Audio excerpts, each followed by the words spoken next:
Bonjour à tous, très heureux de vous retrouver. School TV Le Mac, 30 minutes consacrées à l'éducation de vos enfants. À chaque fois une thématique forte. Oui, enfants, c'est comme ça qu'on dit. À chaque fois une thématique forte. Une initiative sur le plan local et ou national avec Alix Nguyen. Salut. J'ai ripé.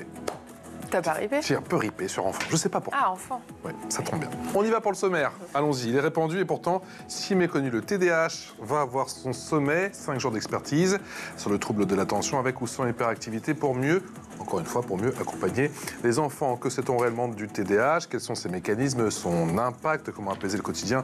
Et surtout changer le regard sur ce trouble qui touche autant d'enfants en France. On en parle dans un instant avec nos deux invités. Il y aura une loupe avec Alix. Oui, je vous parle d'une toute jeune association Au-delà des normes lancée par 2 mamans de Saint-Nazaire. C'est tout nouveau sous beau. Eh bien, j'ai encore ripé. C'est tout nouveau, tout beau. Allons. C'est saumon. Et promis, je ne ripe pas pour dire Fabienne Clavier. Bonjour Fabienne. Bonjour. Non, parce que oui, une fois, deux fois, trois fois, c'est bon. Comment allez-vous? Merci d'être avec nous. Super, merci. Vous êtes l'heureuse organisatrice du Grand Sommet TDAH 2025 et on précise que c'est du coup le 16e sommet. Terre à grandir. C'était ma petite sur interrogation. La parentalité. Sur la parentalité. Et encore ripé. Oui. J'arrête. Bon, Cyrielle Soulbieux, bonjour. Bonjour. Merci d'être avec nous. Accompagnante parentale TDAH chez Horizon Famille. Vous êtes formée à la méthode Barclay. C'est quoi la méthode Barclay? C'est de la guidance parentale pour les parents qui ont des enfants TDAH. D'accord. En quoi ce sommet il est inédit? Alors, inédit, je ne sais pas si c'est vraiment inédit, mais en tout cas, l'intérêt de ce sommet, c'était d'aller chercher... Même 24 experts c'est ça, sur 5 jours. C'est ça, quand même 24 experts sur 5 jours, des experts... modeste. Il y a des neuropsychologues, il y a des pédiatres, médecins, coachs parentaux, des auteurs. Ouais. Voilà. Et quelle est l'ambition du coup de ce sommet et pourquoi avoir vu les choses en aussi grand, si je puis dire? Alors, à la base, moi, j'ai déjà organisé d'autres sommets en ligne sur la parentalité, sur les émotions, sur l'adolescence, sur différents sommets, différentes thématiques. Ouais. Et pour le coup, je vais plutôt expliquer pourquoi j'ai choisi ce sujet-là, le TDAH. C'est que parmi ma communauté, il y a beaucoup de gens qui m'ont appelé en me disant « j'aimerais bien avoir un sommet sur le TDAH ». Et du coup... j'ai été chercher des intervenants que je connaissais, notamment Cyrielle que je connaissais déjà, qui ont répondu justement à mes questions et à mes interviews pour pouvoir diffuser au plus grand nombre de personnes ce qu'est le TDAH. Cyrielle, pourquoi il était aussi important pour vous justement de participer à ce premier sommet? Parce que plus, je pense, on donne de la visibilité au TDAH, plus on aide les familles, plus on aide les parents et les enfants concernés. Il faut continuer de toujours sensibiliser parce qu'il y a beaucoup d'idées reçues en fait sur le TDAH. C'est toujours le deuxième trouble le plus répandu en France. C'est ce que j'avais dit l'année dernière. Je ne sais pas si on a des... Enfin, je sais que c'est pas réactualisé forcément, mais en tout cas, c'est quand même très... C'est si méconnu et à la fois tellement répandu, ça me semble complètement fou. En fait, ça correspond à peu près à 5% des enfants. Donc c'est à peu près 2 enfants par classe. C'est quand même énorme. C'est juste qu'avant, ils n'étaient pas diagnostiqués. La prévalence était la même. Le TDAH a toujours existé, hein. On le sait, on a la littérature qui le dit. La seule chose, c'est qu'aujourd'hui, les diagnostics ont évolué, la science a évolué, et donc on peut dire que ces enfants qu'on appelait avant des enfants cancres, des pitres, non, en fait, ils ont un TDAH et l'école n'est pas forcément adaptée et facile pour eux. Et comment est-ce qu'on distingue, malgré tout, un simple manque de concentration ou un comportement agité d'un véritable trouble du neurodéveloppement? Le diagnostic du TDAH, il est posé par un médecin. Donc c'est vraiment tout un processus. C'est pas juste de la mauvaise éducation. Voilà. Généralement, les premières personnes qui alertent les parents, c'est l'école. De dire... J'ai l'impression, là, la maîtresse ou le maître, j'ai l'impression, là, qu'il y a ça sort un peu de la norme. Et bon, après, il peut y avoir juste l'âge qui entre en considération parce que l'enfant... Plus il est jeune, plus il va avoir de mal à se concentrer. Mais quand on commence à pousser, à aller voir un neuropsychologue, à aller voir un neuropédiatre, etc., là, on commence à pouvoir poser un diagnostic précis. Mais c'est vraiment fait, c'est médical, quoi.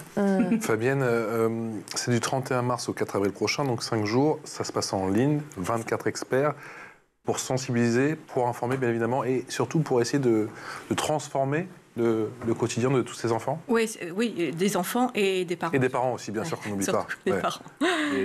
Des parents. Comment vous avez justement conçu? Quel est le programme de ces 5 jours? Comment vous avez justement souhaité articuler ces 5 jours de... Alors, ces 5 jours, ils sont articulés surtout déjà pour vulgariser, pour faire de la psychoéducation, pour comprendre ce qu'est le TDAH.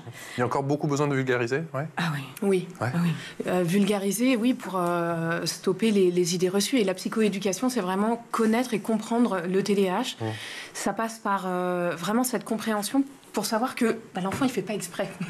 Voilà. Parce que les souvent, principaux préjugés, vous l'avez dit, ce serait que l'enfant est mal éduqué, finalement. Il est mal éduqué, il est pas sage, il n'écoute rien, et il ne fait pas d'efforts. Et il fait exprès de se comporter comme ci, comme ça. Par exemple, d'avoir du mal à gérer ses émotions, d'avoir du mal à se concentrer, d'avoir du mal à se mettre à la tâche pour ses devoirs, etc.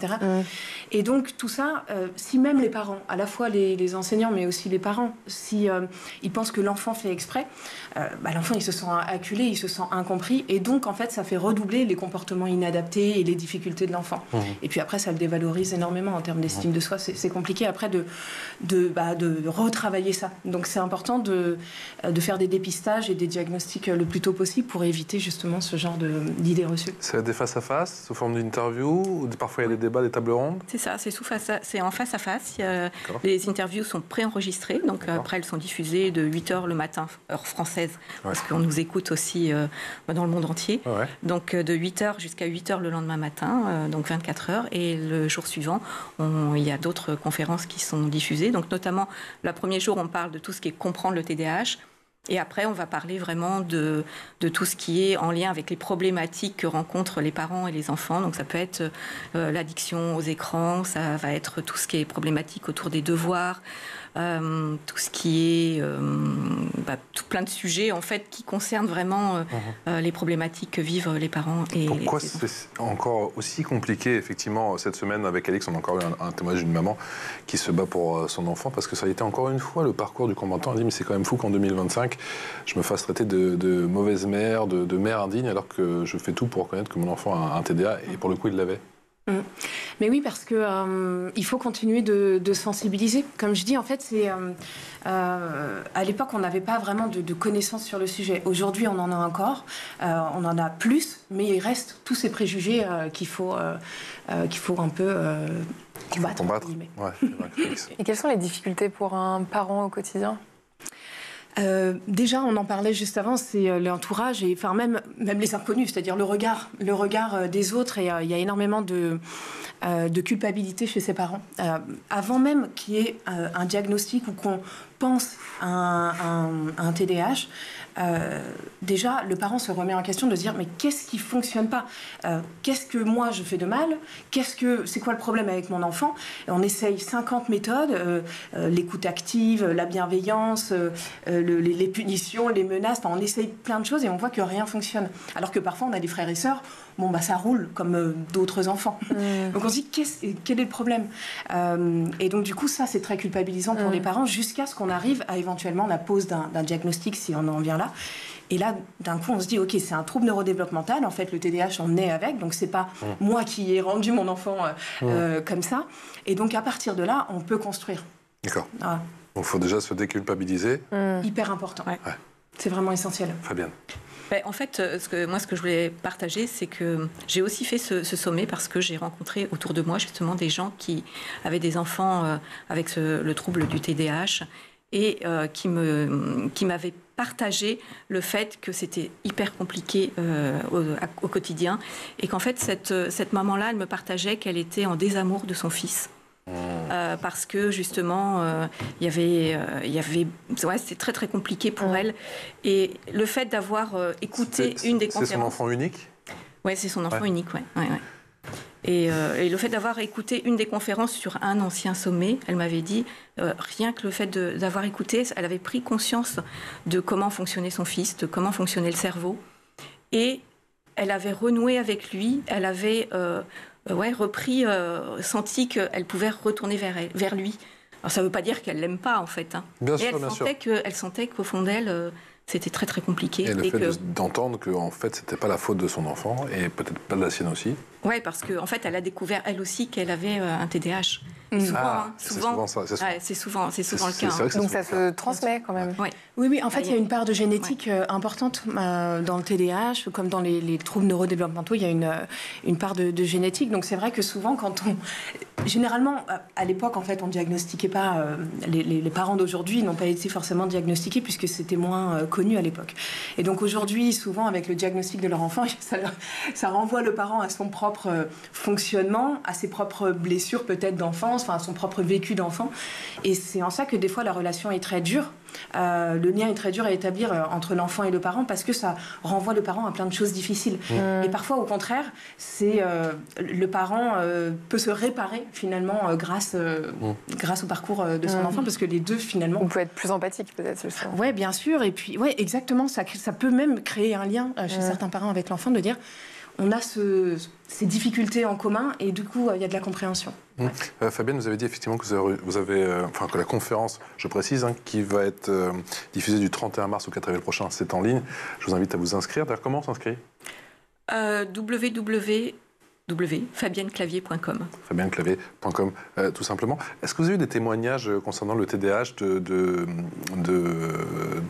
plusieurs parents, en tout cas de pays différents ? Parce que vous m'avez dit que vous êtes diffusé dans le monde entier. Est-ce que, par exemple, vous avez des Québécois ? Est-ce que vous avez des... Et voilà, et peu importe le pays, finalement, et retrouver à chaque fois les mêmes problématiques. Ouais. Il y a une intervenante qui est québécoise, qui intervient sur le trouble de l'opposition, qui est souvent lié aussi avec le TDAH.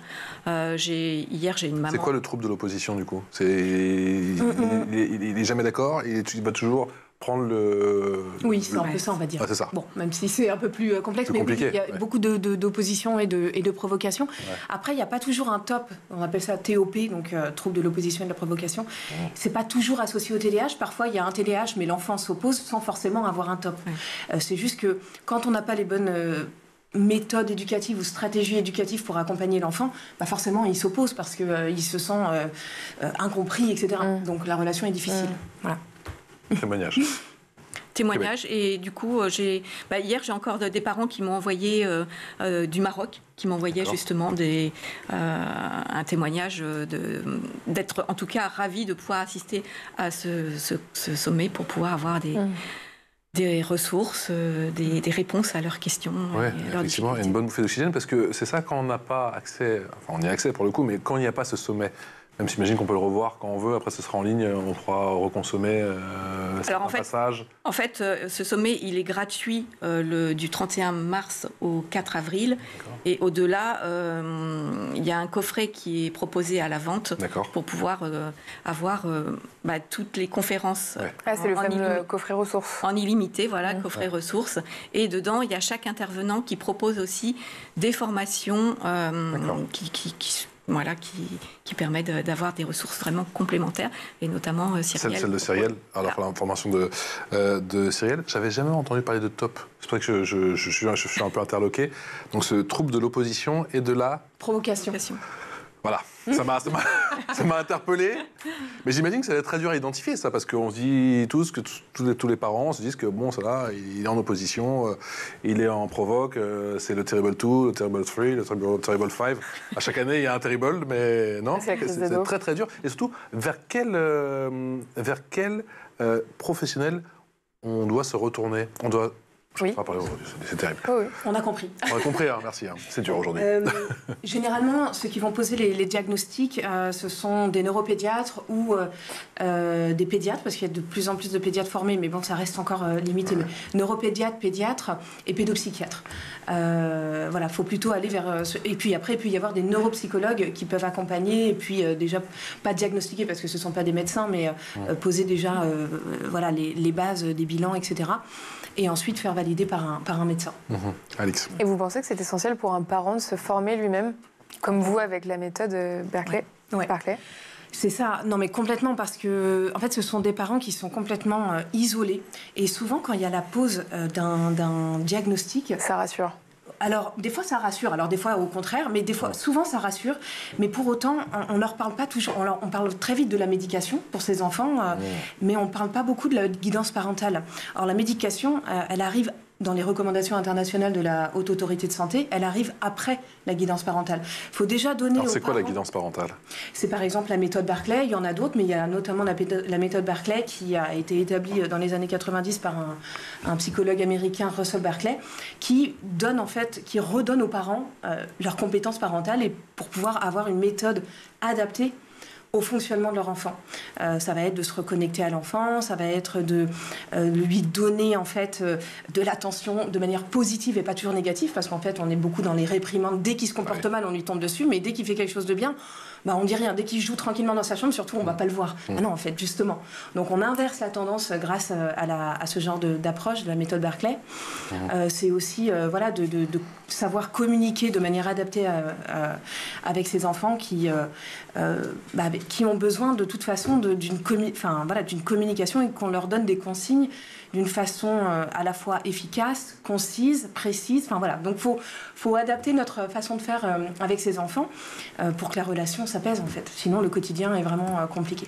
Vous savez aussi, Fabienne, s'il y a des personnes assez âgées, des seniors, qui vont consommer ces 5 jours de... Vous pouvez déjà le savoir? Ouais. Je crois qu'il y en a qui sont diagnostiqués sur le tard. Sur le tard, mais il y a surtout aussi des grands-parents qui s'inscrivent pour pouvoir accompagner leurs petits-enfants. Eh oui, Ouais. d'accord. Mais ça évolue comment chez l'adulte? Pour mieux comprendre. Cyrielle, Comment le TDAH évolue? En fait, il y a à peu près 5% des enfants qui ont un TDAH et 3% des adultes. Ça veut dire que si... le TDAH, déjà, on est avec et on meurt avec. C'est toute la vie. Par contre, les symptômes peuvent évoluer. Et plus le diagnostic est fait tôt dans l'enfance, et donc on donne des stratégies à l'enfant, on lui montre de la compréhension, on s'adapte à lui, etc., alors les symptômes peuvent diminuer. Et on dit qu'il y a 30% des adultes chez qui vraiment les symptômes sont beaucoup moins présents, ont largement réduit, et du coup ils sont plus gênés au quotidien par leur TDAH. Voilà. On sait pourquoi il y a plus de garçons qui sont touchés que de petites filles? En fait, une des raisons, c'est que chez les petites filles, c'est la forme inattentive, généralement, qui prédomine. Et une petite fille qui est inattentive, on ne le voit pas forcément. Alors qu'un enfant, un garçon, souvent, qui va avoir, dans les symptômes, il va y avoir plus d'impulsivité et d'hyperactivité chez eux, ça se voit, quoi. Donc, on va aller se poser des questions. Donc, c'est un petit peu juste... même si c'est moins valable aujourd'hui, ça a tendance à évoluer. C'est moins valable aujourd'hui? Oui, mais ça reste quand même, reste quand même le cas. Ouais. C'est l'heure de la loupe? Oui. Et la loupe, c'est avec Alix? C'est parti.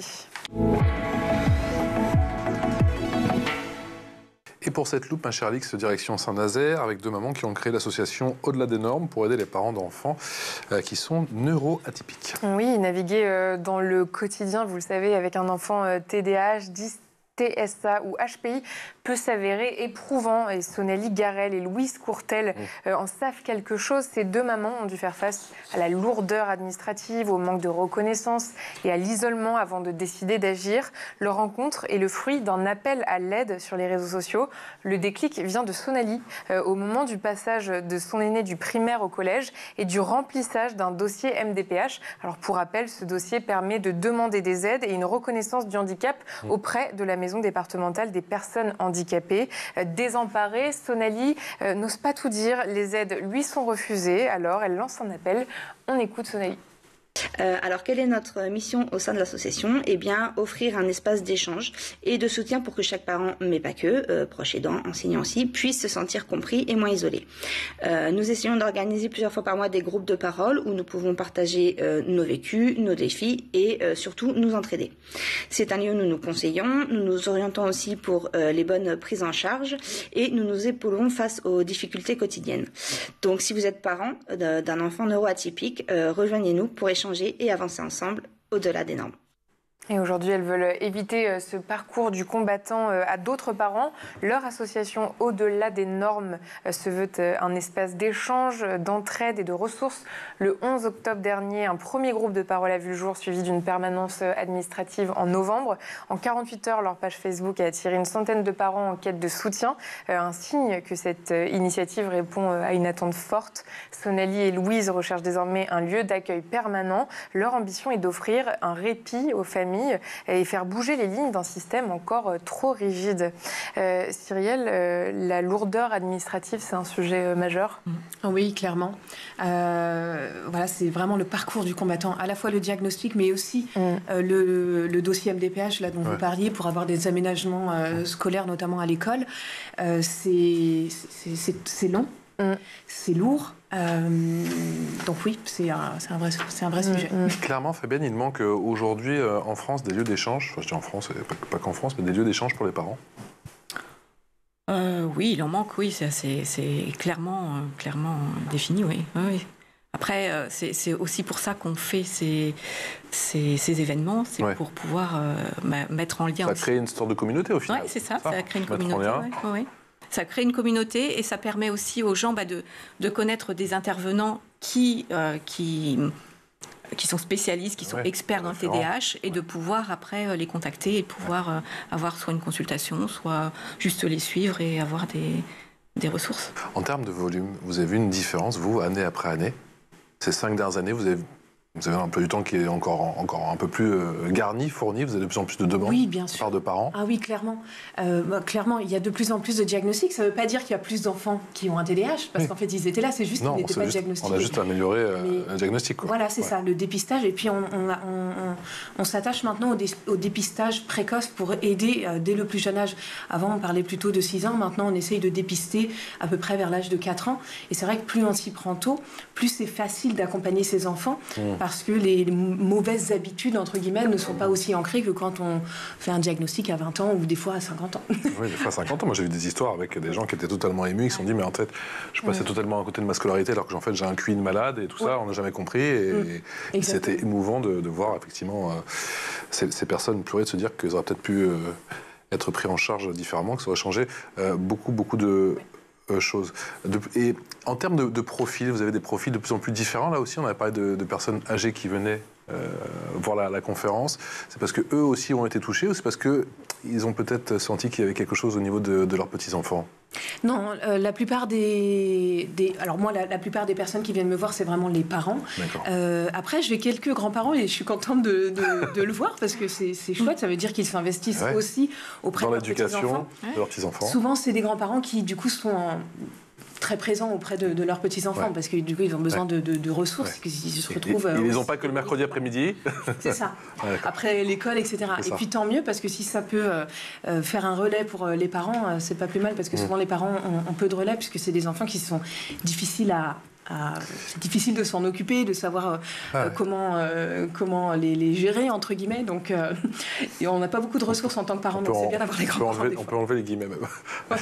Et pourquoi l'addiction aux écrans est une vraie problématique, particulièrement chez ces enfants?